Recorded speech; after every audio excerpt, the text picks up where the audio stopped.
Hello everyone, स्वागत है आप सबका अपनी एसके ट्यूशन क्लासेस में। और मैं लक्ष्मी और मैं आपको पढ़ा रही हूँ नर्वस सिस्टम।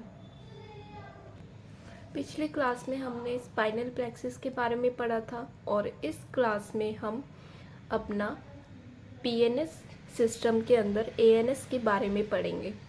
जिसने मेरी फर्स्ट क्लास अटेंड करी है उसको पता है कि हमने क्लासिफिकेशन ऑफ नर्वस सिस्टम किया था, जिसके अंदर हमने पढ़ा था सीएनएस होता है, पीएनएस होता है। सीएनएस हमने कंप्लीट कर लिया, ब्रेन, स्पाइनल कोड। कल हमने लास्ट क्लास में स्पाइनल प्लेक्सस पढ़ा था, तो ये टॉपिक हमारा कंप्लीट हो गया। तो आज हम अपना पीएनएस स्टार्ट कर रहे हैं। पीएनएस के 2 पार्ट है, autonomic nervous system, somatic nerve system. तो आज हम अपनी क्लास में sympathetic nerve system, parasympathetic nerve system देखेंगे और फिर हम अपनी नेक्स्ट क्लास में सोमैटिक नर्व सिस्टम का पार्ट क्रेनियल नर्व्स के बारे में पढ़ेंगे। चलो बिना टाइम वेस्ट किए फटाफट हम अपनी क्लास स्टार्ट करते हैं। पीएनएस के अंदर है autonomic nerve system. This nervous system act involuntary during the different situation. हमने पहले भी इस टर्म को पढ़ा है, इनवॉलेंट्री और voluntary.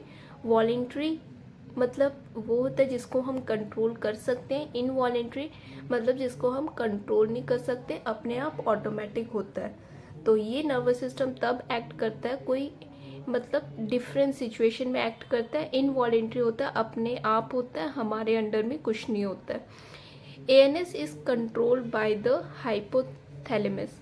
Very very important question, exam में पूछ सकते हैं कि एएनएस को कौन कंट्रोल करता है, तो उसका आंसर आएगा hypothalamus. 2 type of nervous system is present. हमने क्लासिफिकेशन में अभी देखा था कि इसके 2 टाइप है, sympathetic nerve system, parasympathetic nerve system. इनमें से बहुत सारे क्वेश्चन बनते हैं और इनडायरेक्ट डायरेक्ट क्वेश्चन। तो फिर आप इस टॉपिक को ध्यान से समझने की कोशिश करें। अगर कुछ भी आपको डाउट है तो आप कमेंट में या मैसेज में लिखकर भेज सकते हैं। सिंपैथेटिक, पैरासिम्पैथेटिक, हम साथ साथ में इनको डिफ्रेंशिएट करेंगे ताकि हम डिफरेंट पॉइंट देखेंगे कि इसमें क्या अंतर है, ताकि हमें क्लियर हो जाए साथ के साथ। Sympathetic, parasympathetic. सिंपैथेटिक कब काम करेगा, एस से याद कर लो। सिंपैथेटिक, एस मतलब स्ट्रेस सिचुएशन में, जैसे कोई है हमारी कोई घबराहट वाली सिचुएशन है, कोई वैसी दिक्कत वाली सिचुएशन है, तो उसमें काम करेगा। जैसे मान लो हमारे पीछे डॉगी भाग रहा है और हम उससे बचने के लिए भाग रहे हैं, तो मतलब उसमें डर गए हैं हम किस चीज़ में, तो फिर मतलब उसमें सिंपैथेटिक सिस्टम काम कर रहा है। पैरासिम्पैथेटिक, रेस्ट सिचुएशन में हम बिल्कुल रिलैक्स्ड हैं, हम सो रहे हैं, तो मतलब मान लो पैरासिम्पैथेटिक काम करेगा। It act during fight and flight condition. मान लो हमारे पीछे अब डॉगी आ गया, एक डॉगी भाग रहा है, तो काटने के लिए हमें दौड़ रहा है, तो हमारे पास 2 ही ऑप्शन है, या तो हम उससे बच के भागें या हम उससे लड़ाई करें। तो मतलब पूछ सकते हैं कि फाइट और फ्लाइट कंडीशन में कौन सा सिस्टम काम करेगा, तो उसमें हमें पता होना चाहिए sympathetic nervous system. It act during fight and flight condition. और पैरासिम्पैथेटिक कब काम करेगा, it act during rest condition. जब हम बिल्कुल रेस्ट पे हैं, रिलैक्स्ड है, तब पैरासिम्पैथेटिक सिस्टम काम करता है। It is known as adrenergic system. कभी कभी सिंपैथेटिक नहीं डालते हैं, एड्रेनर्जिक का नाम डालते हैं, तो कंफ्यूज नहीं होना, सिंपैथेटिक को ही एड्रेनर्जिक सिस्टम बोलते हैं और पैरासिम्पैथेटिक को बोलते हैं cholinergic system. It is known as adrenergic system and parasympathetic is known as cholinergic system. The main neurotransmitter is noradrenaline. Sympathetic का main neurotransmitter कौन सा है, noradrenaline, and parasympathetic का main neurotransmitter is acetylcholine, short form में ACH. It has thoracolumbar outflow. इसमें thorax से lumbar का outflow होता है, thorax और lumbar का आउटफ्लो होता है। तो थोरैको मतलब थोरेसिक, लंबा मतलब लंबर रीजन का आउटफ्लो। तो इसमें T1 to L2 तक इसमें नर्व इन्वॉल्व होती है। तो पूछ सकते हैं कि सिंपैथेटिक में कौन सा आउटफ्लो है, तो थोरैको लंबर याद रखना है, T1 to L2 nerve involve होती है। और इसमें क्रेनियो सैक्रल आउटफ्लो होता है। क्रेनियल कौन कौन सी नर्व इसमें इन्वॉल्व होती है, C3, C7, C9, C10, और सैक्रम की S2, S3, S4, nerve involve होती है। ये चीज़ें आपको सारी याद रखनी पड़ेंगी। अब हम देखेंगे इनके इफेक्ट क्या होंगे। अब मान लो हमारे पीछे डॉगी भाग रहा है, तो कार्डियक पे क्या इफेक्ट पड़ रहा है, हमारे यूरिनरी सिस्टम पे क्या इफेक्ट पड़ रहा है, रेस्पिरेटरी पे क्या इफेक्ट पड़ रहा है, तो वो हम देखेंगे। बहुत सारे क्वेश्चन मेनली इसमें से ही बनते हैं कि कोई है कंडीशन आपको दे देंगे, फिर बताएंगे उसमें हार्ट रेट इंक्रीज हो रही है या डिक्रीज हो रही है। तो ये हम अब डिफरेंट देखेंगे कि क्या इफेक्ट होता है हमारी बॉडी पे। सिंपैथेटिक, पैरासिम्पैथेटिक, वही हमने दो पार्ट बना लिए, साथ साथ में हम करेंगे डिफरेंशिएट। सिंपैथेटिक हमने वही एक कंडीशन रखो, हम कंडीशन एग्जाम्पल के साथ समझने की कोशिश करेंगे। हमारे पीछे डॉगी भाग रहा है, तो हमारे कार्डियक पे क्या इफेक्ट पड़ रहा है, cardiovascular system, rate of contraction increase, जो हमारी कॉन्ट्रैक्शन है हार्ट, जैसे जो कॉन्ट्रैक्ट हो रहा था अपने नॉर्मल स्पीड से, उसकी रेट बढ़ जाएगी, वो और तेज कॉन्ट्रैक्ट करने लगेगा। जैसे आपने देखा हो कि हम भागते हैं तो बोलते हैं कि अरे मेरी हार्ट बीट बढ़ गई है, अरे मैं घबरा गया, कोई घबरा के हमने कोई ऐसी चीज़ देख ली जिससे हम डर गए, तो हम बोलते हैं ना कि अरे मेरी धड़कन बढ़ गई है। तो वो ये रेट ऑफ कॉन्ट्रैक्शन बढ़ गया है, फोर्स ऑफ कॉन्ट्रैक्शन भी बढ़ गया। जब रेट बढ़ेगी तो फोर्स ऑफ कॉन्ट्रैक्शन भी इंक्रीज होएगा। कार्डियक आउटपुट इंक्रीज, जब हमारा हार्ट जल्दी जल्दी कॉन्ट्रैक्ट कर रहा है तो उसकी रेट बढ़ गई, तो कार्डियक आउटपुट भी इंक्रीज हो जाएगा। पेरिफेरल वैसो कंस्ट्रिक्शन, और जो हमारी पेरिफेरल है वो वैसो कंस्ट्रिक्ट हो जाएंगी, मतलब इसमें नैरो हो जाएगी, उनका साइज हमारा नैरो हो जाएगा। और जब भी हमने पढ़ा है कि हमारी वेसल कॉन्स्ट्रिक्ट होती है तो उसमें बीपी इंक्रीज होता है, तो बीपी इंक्रीज हो जाएगा। तो उसमें क्या है, मान लो हमारे पीछे डॉगी भाग रहा है और हम भाग रहे हैं, तो मतलब उसमें हमारे हार्ट पे क्या इफेक्ट पड़ा, हमारी रेट ऑफ कॉन्ट्रैक्शन इंक्रीज हो गई, फोर्स ऑफ कॉन्ट्रैक्शन इंक्रीज हो गई, कार्डियक आउटपुट इंक्रीज हो गया, और पेरिफेरल वैसो कॉन्स्ट्रिक्ट हो गई है, और हमारा बीपी इंक्रीज हो गया। और जब हम रिलैक्स्ड है, बिल्कुल सो रहे हैं आराम से, तो इसका पूरा अपोजिट है। तो मतलब रटने की कोई चीज़ नहीं है, हमें एक पार्ट याद हो गया तो दूसरा ऑटोमेटिक याद हो जाएगा। सो रहे हैं हम, आप एग्जाम्पल ले लो कि हम सो रहे हैं आराम से, तो हमारे कार्डियक का क्या है, रेट ऑफ कॉन्ट्रैक्शन डिक्रीज, मतलब हमारा है कि मतलब कम, जो नॉर्मल हमारी बीट होती है उससे कम वो हो रहा है, कॉन्ट्रैक्ट होएगा।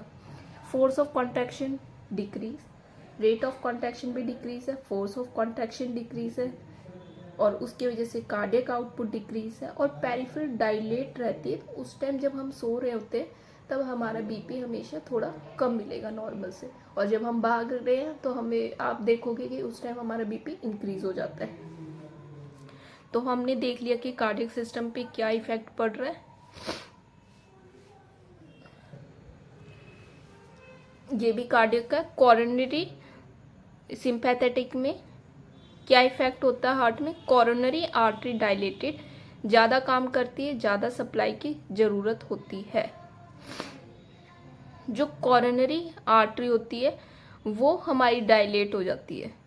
हार्ट है वो तो कॉन्स्ट्रिक्ट हो रहा है जिसकी वजह से बीपी इंक्रीज हो रहा है, और लेकिन इसमें जो कोरोनरी आर्टरी है वो डायलेटेड होती है। रेस्पिरेटरी पे अब क्या इफेक्ट पड़ेगा, रेट ऑफ रेस्पिरेशन इंक्रीज। आपने देखा होगा जब भी हम दौड़ रहे हैं, हमारे पीछे डॉगी भाग रहे हैं और हम दौड़ रहे हैं, तो हमारी सांसें भी एकदम तेज तेज चलती है और ब्रोंको डायलेट हो जाते हैं, इसमें हमारा ब्रोंको डायलेशन होता है। तो इसमें रेस्पिरेटरी पे क्या इफेक्ट पड़ रहा है, rate of respiration increase and bronchodilation. और जब हम रेस्ट हैं, जब हम स्लीप कर रहे हैं, तो उस टाइम हमारा नॉर्मल जो है हमारा उससे कम होता है, रेट ऑफ रेस्पिरेशन इसमें डिक्रीज रहता है। जीआईटी पे क्या इफेक्ट पड़ रहा है, इसमें blood supply decrease, secretion decrease, peristaltic movement decrease. Let's take example, मान लो अब हमारे पीछे डॉगी भाग रहा है, तो उसमें हमारे जीआईटी का जो है उसका कोई रोल थोड़ी है। जब आप भाग रहे हो आप ऐसे थोड़ी बोलोगे हाँ मुझे भूख लग रही है, आपको ऐसे लगेगा कि हाँ आपका मुंह बिल्कुल सूख गया है, पेरिस्टाल्टिक मूवमेंट कम हो जाती है। तो मतलब ये है, तो इसमें क्या है, ब्लड सप्लाई डिक्रीज हो, क्योंकि जीआईटी का कोई रोल नहीं है उस टाइम। हमें जो मेन है वो है कि हमें इससे भागना है, बचना है, तो मतलब जीआईटी का कुछ है नहीं। तो उसमें क्या हो रहा है, ब्लड सप्लाई डिक्रीज हो गई है, सिक्रीशन डिक्रीज हो गए हैं, पेरिस्टाल्टिक मूवमेंट डिक्रीज हो गई है। और उसमें अगर हम रेस्ट पे हैं तो उसका ऑपोजिट है बिल्कुल। तो रेस्ट टाइम में हमारी ब्लड सप्लाई जीआईटी की इंक्रीज होगी, सिक्रीशन भी इंक्रीज होगी। आपने देखा होगा जब हम सो रहे हैं तो काफ़ी के मुंह से सलाइवा बाहर निकलता है, सुबह उठ के देखते हैं कि सलाइवा सारा बाहर आ रहा है। तो मतलब रेस्ट टाइम में हमारा सिक्रीशन जीआईटी की इंक्रीज हो जाते हैं और पेरिस्टाल्टिक मूवमेंट भी इंक्रीज होते हैं। और अब हमारी आईज पे क्या इफेक्ट पड़ रहा है, हमारे पीछे डॉगी भाग रहा है तो हमारी उस टाइम क्या होंगी, प्यूपिल एकदम डायलेट हो जाएगी। हम मतलब ऐसे आंखें फाड़ फाड़ के देखते हैं ना कि अरे हाँ ये है, मतलब बिल्कुल वो हो गया, हमारी प्यूपिलरी डायलेट हो गई है। और डायलेशन को क्या बोलते हैं, मिड्रियोसिस, ये टर्म है। इसमें भी क्वेश्चन बनता है कि मिड्रियोसिस किसको बोलते हैं, तो इसमें आता है मिड्रियोसिस बोलते हैं प्यूपिलरी डायलेशन को। और जब हम रिलैक्स होते हैं तो हमारी आइज़ बिल्कुल कॉन्स्ट्रिक्ट होती है, क्योंकि हमें कुछ देखना तो है नहीं, हम रिलैक्सड हैं, हम सो रहे हैं। तो उस टाइम हमारी प्यूपिलरी कॉन्स्ट्रिक्ट होती है और उस कंडीशन को हम बोलते हैं मियोसिस। और यूरिनरी सिस्टम पे क्या इफेक्ट पड़ेगा, हमारे पीछे डॉगी भाग रहा है तो उसमें क्या हो रहा है, कॉन्स्ट्रिक्शन ऑफ इंटरनल स्पिंक्टर। जो हमारे ये हम जब हम यूरिनरी सिस्टम पढ़ेंगे तो मैं जब आपको उसके एनाटॉमी पढ़ाऊंगी तो उसमें मैं आपको बताऊंगी कि स्पिंक्टर कौन कौन से होते हैं, इंटरनल एक्सटर्नल। तो अभी आप बस ये इतना याद रख लो कि उसमें क्या होता है, कॉन्स्ट्रिक्शन ऑफ इंटरनल स्पिंक्टर। जो इंटरनल स्पिंक्टर होता है वो कॉन्स्ट्रिक्ट होता है। रिलैक्सेशन ऑफ डेट्यूसर मसल, उसमें मसल होती है डेट्यूसर नाम की यूरिनरी सिस्टम में, तो वो रिलैक्स होती है। और यूरिनरी रिटेंशन, मतलब आप नोटिस करोगे उस सिचुएशन में आप यूं थोड़ी बोलोगे कि हाँ मुझे टॉयलेट जाना है, मुझे वॉशरूम जाना है, तो मतलब उस टाइम वो मतलब रिलैक्स होता है। जैसे जीआईटी के बारे में हम नहीं सोचते हैं, खाने पीने के बारे में उस टाइम, तो वैसे ही यूरिनरी का हम नहीं सोचेंगे। तो उसमें क्या है, जो इंटरनल स्पिंक्टर है वो कॉन्स्ट्रिक्ट हो गया, डेट्यूसर मसल हमारी रिलैक्स्ड हो गई है और यूरिनरी रिटेंशन हो गया, हमारा यूरिनरी रुक गया। और इसमें अपोजिट है, जब हम स्लीप हैं तो हमारी डेट्यूसर मसल हमारी कॉन्स्ट्रिक्ट करती है और रिलैक्सेशन ऑफ इंटरनल स्पिंक्टर, जो इंटरनल स्टार्टिंग में जो स्पिंक्टर होता है वो रिलैक्स होता है। और यूरिनरी एलिमिनेशन, आपने नोटिस किया होगा जब हम सोते हैं तो उस टाइम हमें ज़्यादा यूरिन आता है, तो हमें बार बार यूरिन के लिए जाना पड़ता है। तो मतलब ये है, अपोजिट हो गया। स्किन पे क्या इफेक्ट पड़ता है अब हम देख लेंगे, कॉन्ट्रैक्शन ऑफ एरेक्टर पिलाई मसल। एरेक्टर पिलाई मसल होती हैं वो कॉन्ट्रैक्ट करेंगी, गूस बम विल अकर। जैसे देखा है कि हम एकदम डर गए हैं, कुछ हमें शॉक लगा, तो हमारे जो स्किन के हेयर हैं वो खड़े हो जाते हैं, तो उसको हम बोलते हैं goose bomb will occur. Excessive diaphoresis will occur. Diaphoresis मतलब क्या होता है, पसीना आना।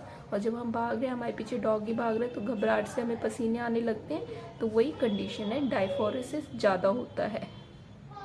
और इसमें पैरासिम्पैथेटिक में स्किन पे कोई इफेक्ट नहीं होता, जब हम सो रहे रिलैक्स होकर स्किन पे क्या इफेक्ट पड़ेगा, कुछ भी नहीं।